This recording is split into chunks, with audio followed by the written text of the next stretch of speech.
Donc, aujourd'hui avait lieu la traditionnelle conférence de presse d'avant-match. 2 jours avant le match, l'OM a tout le temps une traditionnelle conférence de presse d'avant-match où les joueurs peuvent revenir, le joueur qui est devant les médias peuvent revenir sur, sur des questions des journalistes, sur le podium, sur le maintien, si ça concerne le maintien, sur plein d'autres choses. Et surtout faire le point personnel sur lui et sur le groupe. Et le coach de l'équipe qui est en conférence de presse peut aussi revenir sur l'état du groupe, sur la défaite, etc. Donc aujourd'hui avait eu lieu la traditionnelle conférence de presse, comme je vous l'ai dit, d'avant-match, avant le match qui a lieu demain, qui va être très très très très important.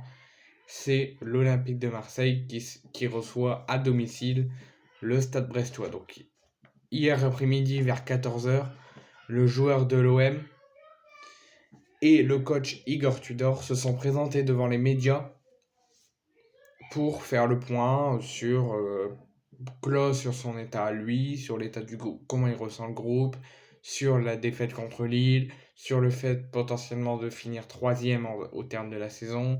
Igor Tudor a pu aussi faire le point sur le fait de terminer troisième, l'état du groupe avant le match contre Brest, l'état de Samuel Gigot qui est très inquiétant. Donc on va faire le point sur tout ça. Donc Jonathan Klaus a pu commencer déjà à répondre à une question sur le fait qu'il y a très peu de chances, même 0,9%, de finir deuxième et d'espérer des faux pas lensois.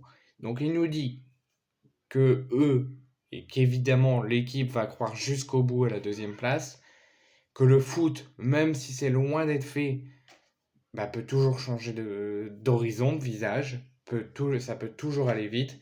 Et il nous dit que jusqu'au coup de sifflet final de la saison, ils ne lâcheront rien et ils iront chercher la deuxième place et ils iront défendre la deuxième place obtenue la saison passée. Et même s'il leur reste 1% de chance de finir deuxième, ils iront jusqu'au bout et essayer d'accrocher cette deuxième place.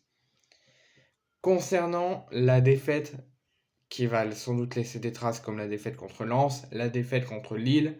Donc il nous dit que la défaite a été dure à l'avaler, mais on n'a pas le choix, même si on perd, même si on gagne, on doit tout de suite penser à autre chose. Il y a encore des sourires à l'entraînement car on a un groupe qui, malgré les circonstances, vit bien. Ensuite, contre le fait que lui et l'équipe ne vont rien lâcher et qui vont pousser jusqu'au bout pour aller accrocher la deuxième place.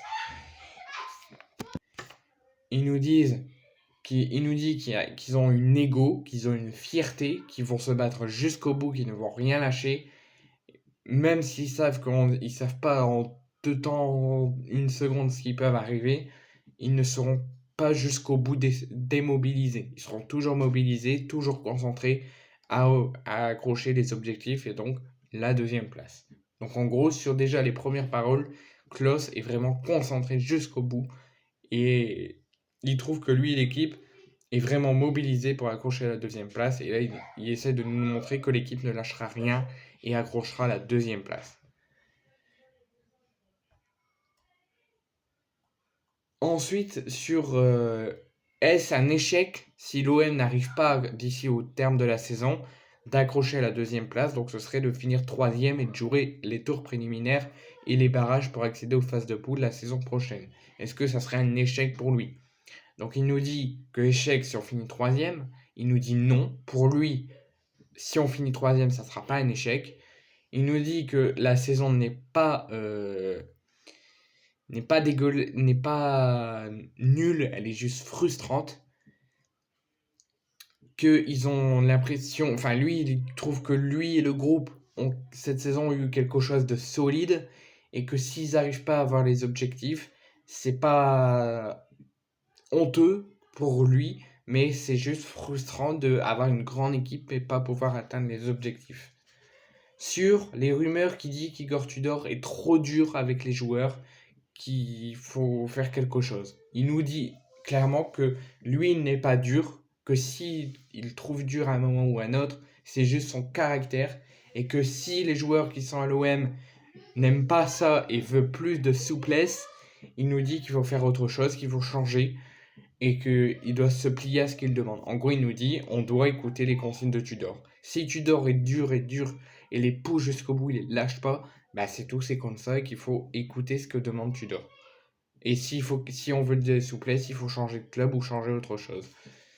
Ensuite, aujourd'hui, le sacre, les 30 ans jour pour jour du sacre en 93 en Ligue des Champions, il nous dit c'est une énorme fierté de jouer avec ce maillot et ce club unique, et avec ce club avec une étoile sur l'écusson, et qu'il a hâte de voir le spectacle actuel, aujourd'hui, qui a encore lieu actuellement, qui pour lui va être exceptionnel.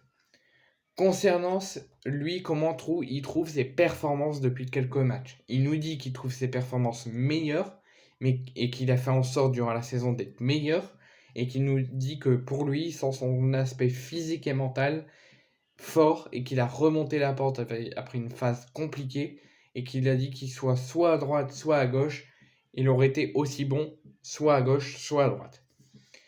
Il nous dit concernant donc ces deux dernières paroles sur son avenir, il nous dit qu'il espère rester, qu'il ne compte pas partir, qu'il n'a pas d'envie de partir, il veut rester, mais qu'il fait confiance à la direction et à ses agents, parce que pour lui, il ne veut pas partir, il veut rester, que pour lui, c'est un honneur de jouer à l'OM, et il l'a dit, plus longtemps il restera à l'OM, plus il progressera et plus il se portera. Concernant, pour lui, il se sent d'avoir franchi un cap. Il nous dit que pour lui, il pense avoir franchi un cap, que cette saison, il a fait pas mal de matchs, alors qu'il n'était pas tout simplement préparé à le faire. Donc il nous dit que les matchs qu'il n'était pas préparé à le faire, mais qu'il les a fait, c'est un cap pour lui de franchi. Donc voici toutes les paroles de Jonathan Klaus. Maintenant, on va parler des paroles d'Igor Tudor, donc sur la semaine d'entraînement. Il nous dit qu'il a préparé la semaine comme il fait normalement depuis le début de saison, depuis son arrivée, qu'il l'a préparé de la meilleure façon possible et qu'il veut essayer de finir en beauté devant les supporters en leur offrant une belle performance et un beau match. Ensuite, sur les questions qui font un petit peu des rumeurs en ce moment sur son management et qui a du coup fait perdre quelques joueurs clés de l'équipe. Il nous dit que pour lui, il n'a pas fait d'erreur sur ce sujet, que c'est un gros travail et qu'il sent une grosse progression dans l'équipe depuis son arrivée, depuis le début de saison, notamment dans la culture du travail. Concernant son avenir, donc les joueurs ont parlé à Klaus, lui ont posé la question qu'est-ce qu'il pense de son avenir, est-ce qu'il sera encore à l'OM la saison prochaine. Ils ont posé la même question à Igor Tudor. Igor Tudor, lui, a répondu que pour lui, il ne répondra pas à sa question, que c'est des questions internes, qu'il verra avec le coach, avec Pablo Longoria et avec la direction, que ça se fera sans doute la semaine prochaine, et depuis qu'il est arrivé, depuis le début de saison, il a toujours eu des échanges sincères et qu'ils l'ont toujours soutenu à 100%, et qu'il a une très bonne relation avec la direction, qu'il n'a jamais eu autant de bonnes relations dans sa carrière. Donc on ne sait pas de ce qu'on avenir sera fait, il ne nous confirme pas s'il reste ou s'il part. En ce moment, il y a beaucoup de rumeurs qui disent qu'il va partir, peut-être un retour à la Juve, ou peut-être autre part. On verra au terme de la saison, il y aura sans doute une annonce, ou peut-être avant, on verra bien.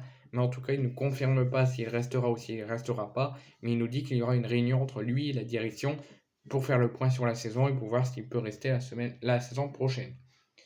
Concernant Dimitri Payet, il nous dit qu'il a parlé comme depuis qu'il a connu, qu'il a pris connaissance avec lui dès son arrivée et dès le début de saison. Il nous dit que tout le temps il parle avec lui, que pour lui, cette semaine, il a fait une bonne semaine d'entraînement, qu'il a bien travaillé comme tout autre joueur, que pour lui, il ne sera pas là contre Brest et ni lors du dernier match.